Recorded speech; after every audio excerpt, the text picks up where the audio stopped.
Di Indonesia ini, saya mau sampaikan pada antum, di Indonesia ini bukan kurang orang pintar, yang pintar banyak, banyak, dari yang normal sampai yang di atas normal, ya. Itu yang ahli hukum banyak, ahli ekonomi banyak, bahkan banyak digunakan negara lain. Masalahnya yang kurang tuh orang baik, ahli hukum yang baik. Sekarang lihat, banyak ahli hukum yang dihukum, banyak ahli ekonomi yang tidak mengangkat perekonomian negara kita. Padahal dulu orang kita itu luar biasa. Orang Singapura pakai orang kita, orang Amerika animasinya dari orang kita, banyak orang pintar di kita itu. Tapi persoalannya sekarang ini kurang orang baik. Sekarang kita harus bersatu, tepikan berbagai hal yang memecah belah kita semua. Banyak ujiannya. Ya, bangsa asing itu yang tidak baik, ya, yang baik-baik banyak, yang tidak baik tidak ingin kita itu bersatu, tidak ingin kita maju. Sebab kalau kita sudah bersatu, bangsa kita maju itu tuh luar biasa. Ya, sumber daya alamnya banyak, orangnya pintar-pintar. Saya katakan pada Anda, orang Indonesia dikenal pintar, demi Allah saya katakan, pintar. Saya ingin berikan statement yang kuat bahwa sekarang ini mau masuk tahun-tahun politik dan saya tidak pernah berafiliasi pada hal-hal politik. Tugas saya hanya mengajar saja. Jadi saya ingin mengajar, tampilkan nilai-nilai kebaikan. Kalau itu ada tuntunan dalam Islam saya sampaikan, dan saya tidak tertarik untuk mengikuti hal-hal yang tidak ada manfaatnya dalam kehidupan kami sebagai seorang pengajar. Jadi Anda jangan tanyakan hal yang terkait dengan hal yang tidak penting. Yang penting saja kita bisa bahas dalam kehidupan ini. Paham ya?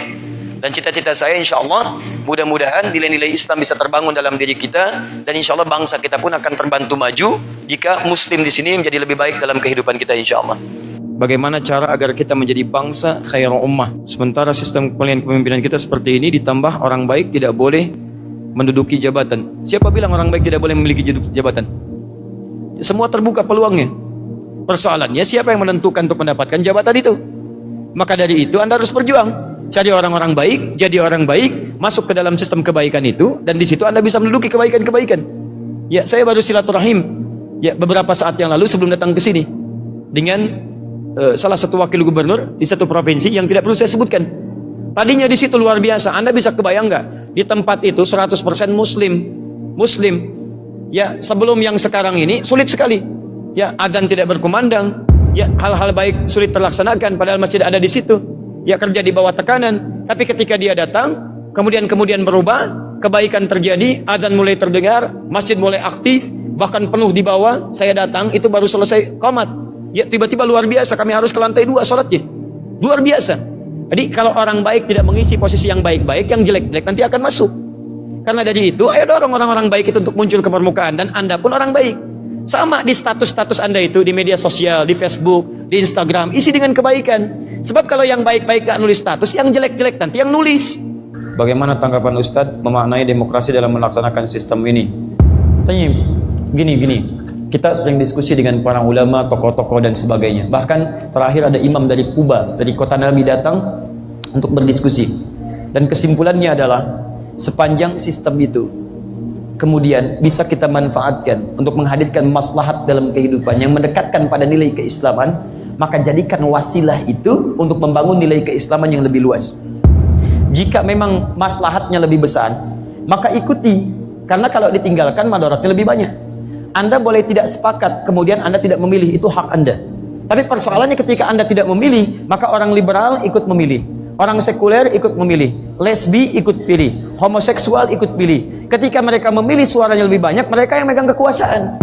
Ketika memegang kekuasaan, kebijakan dibuat. Ketika kebijakan dibuat, apa kemudian dampak selanjutnya? Bukankah ada gambaran dalam agama kita untuk taat pada pemimpin?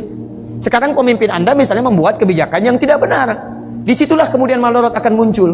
Maka dari itu adalah kewajiban kita saat ini adalah menghadirkan suara-suara kebaikan. Perempuan pilih pilihan-pilihan yang mendekatkan kepada Islam, yang dekat dengan maslahat-maslahat keumatan. Begitu dia dipilih, dia buat kebijakan dekat dengan umat. Setelah itulah kemudian sistem akan berjalan menyesuaikan dengan maslahat kehidupan kita. Jelas sampai sini?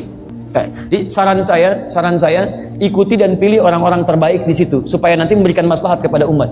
Kan agak aneh, Anda tidak memilih tapi wajib taat kepada yang dipilih. Aneh, Anda tidak memilih, tapi setelah terpilih wajib taat.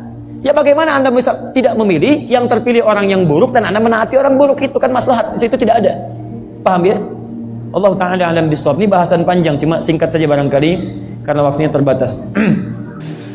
Tolong dijaga ya, orang-orang kurang sehat sekarang banyak, dan agak anehnya kok yang dicari para ulama, para ustadz dan sebagainya. Ya, kita doakan dan kita jaga, mudah-mudahan ada kebaikan dari Allah Subhanahu Wa Ta'ala.